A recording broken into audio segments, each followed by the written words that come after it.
Bonjour, bienvenue sur la chaîne Real Data Hero pour la présentation de nos analyses des données officielles concernant la pandémie COVID-19. J'ai reçu tout récemment des questions préoccupantes sur l'évolution menaçante des courbes en Suisse. Sur la page de l'Office fédéral de la santé publique COVID-19 Suisse, informations sur la situation actuelle, on découvre ces courbes des admissions à l'hôpital avec un test positif pour 100 000 habitants depuis la mi-octobre de l'an passé. Seules les tranches d'âge de 0 à 59 ans sont affichées ici. Alors que la situation semble se détendre dans les tranches d'âge supérieures, on assiste soudainement à une forte hausse des 0 à 9 ans qui dépasse même à la fin les 50 à 59 ans.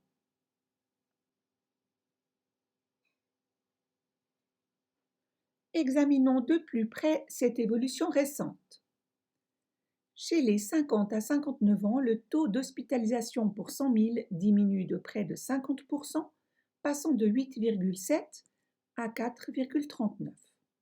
En revanche, il est multiplié par 2,8 dans le groupe d'âge 0 à 9 ans, passant de 1,6 à 4,45. Chez les 10 à 19 ans, on constate également une forte augmentation similaire de 0,82 à 2,24. Cela laisse-t-il présager une dramatisation et une situation de menace réelle?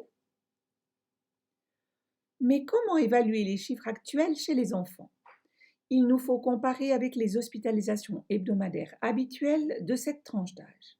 Pour ce faire, l'OFS fournit la statistique médicale des hôpitaux des années précédentes qui indique les totaux annuels d'hospitalisation répartis par tranche d'âge.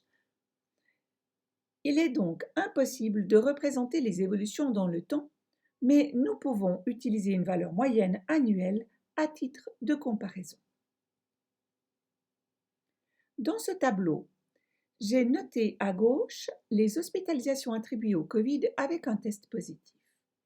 Dans les colonnes suivantes, respectivement, la valeur moyenne annuelle des années 2020 à 2015. J'en déduis la valeur moyenne et calcule ensuite le pourcentage de cas attribués au Covid-19. L'augmentation de 0,12% à 1,52%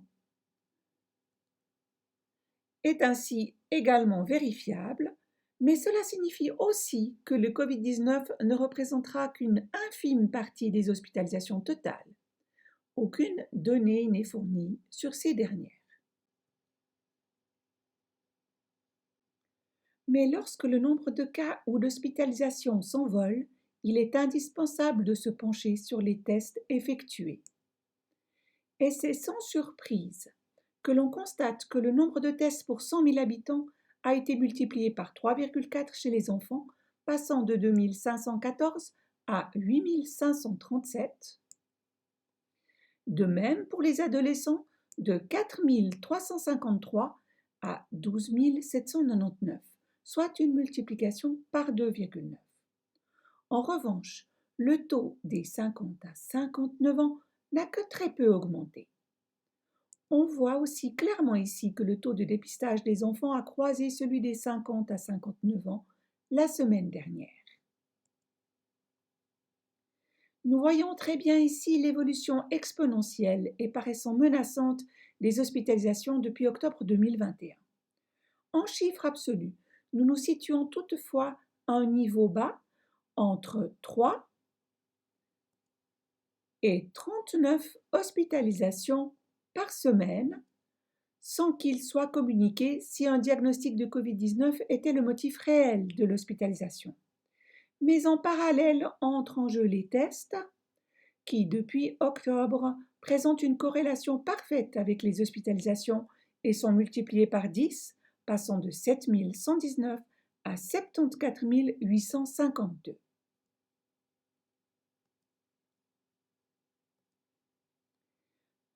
Le tableau est très similaire chez les jeunes de 10 à 19 ans. La croissance exponentielle des hospitalisations à laquelle s'ajoutent les tests avec cette même montée en flèche. Mais à quoi sert donc ce dépistage délirant des enfants et des adolescents dans les écoles? Les tests rapides sont considérés comme manquant de fiabilité et si les enfants sont testés positifs avec un test PCR en cas d'hospitalisation, il s'agit d'une infraction délibérée. C'est ce qu'a confirmé le tribunal fédéral dans son arrêt du 23 novembre 2021. Aux explications du recourant Philippe Kruse, selon lesquelles les tests PCR ne sont pas une preuve de maladie ou d'infectiosité, en lui demandant de faire clarifier ce point au moyen de demandes de preuves, le tribunal répond, citation, cependant, il n'est pas du tout contesté, et il est d'ailleurs généralement admis, qu'un test PCR positif n'est pas un diagnostic de maladie et qu'il n'est en soi pas très probant. Cette connaissance confirmée par la plus haute juridiction ne doit-elle pas enfin devenir la base de l'abrogation de cette mesure absurde imposée aux enfants? Il est impératif d'exiger la fin définitive des tests inutiles sur des enfants asymptomatiques qui ne sont pas malades et de ne plus confier le diagnostic de la maladie à des laboratoires qui ne peuvent manifestement pas le déterminer, mais de s'en remettre aux médecins dont c'est le travail. Les premiers signes timides d'une volonté de mettre enfin un terme aux mesures drastiques sur la base de connaissances médicales ont été fournis hier par les cantons du Valais et de Fribourg, en supprimant le port obligatoire du masque pour les enfants des écoles primaires et du cycle d'orientation. Dans ce cadre, il est expressément souligné dans la suite du texte que les tests PCR salivaires sont maintenus. En utilisant désormais couramment le vocabulaire issu de l'exécution des peines, il est question d'assouplissement ou d'allègement progressif, ce qui confirme en fin de compte à quel point la liberté des enfants a été restreinte sans évidence scientifique et contre les conclusions du tribunal fédéral et à quel point elle sera encore entravée par des tests invasifs. C'est avec ce résumé que je conclurai ma vidéo, en espérant avoir pu éclaircir certaines relations. Mes propos ne sont pas un but en soi, mais j'espère vous donner des idées de recherche et de discussion. Si vous avez apprécié cette vidéo, mettez un like et téléchargez le document PDF sur le canal Telegram. Je nous souhaite à tous des progrès rapides sur la voie d'une véritable normalisation et tout particulièrement sur celle du respect de la santé et du bien-être de nos enfants. Et je vous dis au revoir et à bientôt, aussi de la part de Real Hero.